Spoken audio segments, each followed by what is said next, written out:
morning. My name is Will Connor. I'm the Director of Major Repairs and Replacements for the KICA Island Community Association. And we're here at the Beachwalker Stormwater Outfall structure. Behind me is the inlet that goes to the river. On the other side of the street is pond number 1. And this is a major drainage outfall for the island.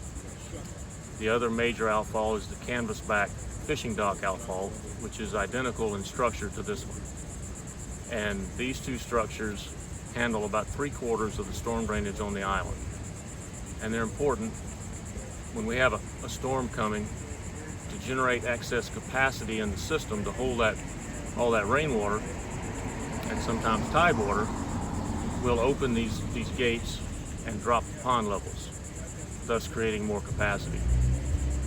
And right now, to do that, these valves are operated with steel wheels and they require a manual operation. And our Lakes Department typically is in charge of that, and it's a rigorous physical ordeal. Now, problems come up with that because if it's done manually, that means somebody has to be here to do it. And to do it properly, you have to either open or shut the valves every 6 hours with the tides. And you can't expect 4 guys to do that around the clock for 2 or 3 days, especially if we've been given evacuation orders or it's inclement weather. You have to be here at 2 or 3 in the morning to match the tide. So what we've done is we've had this system designed and it's now installed. These 4 automatic controls can be set to operate these valves whenever we want them to, typically every 6 hours. And it can be done from off island. We have an emergency generator in case the power goes out, because obviously the worst storms usually involve the power going out.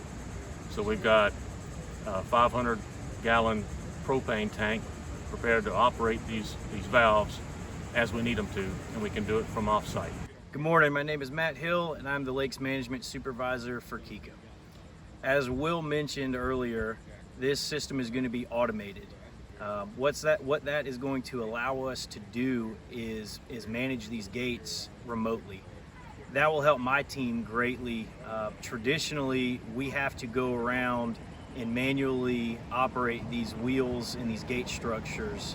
And that means we're not just hitting Beachwalker and canvasback structures, but also Willet and Ibis and Bass Pond. There's a structure off of Snowy Egret. It's a lot of different stops, and each stop takes a considerable amount of time and physical energy. So for us to get the whole island draining, it could easily be half a day or more, and this is all timed around the tides. So the longer it takes for us to open things up, the less time we have for actual drainage. Okay, so this is traditionally what we use. This is when we refer to the wheels. This is what we're talking about. And this is pretty heavy. You can see in here, it's got a hex head, and it drove a nut that's in here. This whole automated system replaces having to use this wheel. And what we have now is a motor that drives a belt on a pulley that will raise and lower this all-thread rod, and it's all controlled either from an app on your phone or a computer system that it's wired to up in this wooden structure where the generator is located. So we're really going to increase our efficiency. Even though this is one structure, I think we've got canvasback in the works to get it set up. And the more structures that can be automated, that really means we can be working essentially in 2 places at once by having the automated system work while we are physically in another location working. And that will just improve the efficiency of getting the island to have greater capacity for rainfall, stormwater runoff, and help my team just be more efficient at our jobs.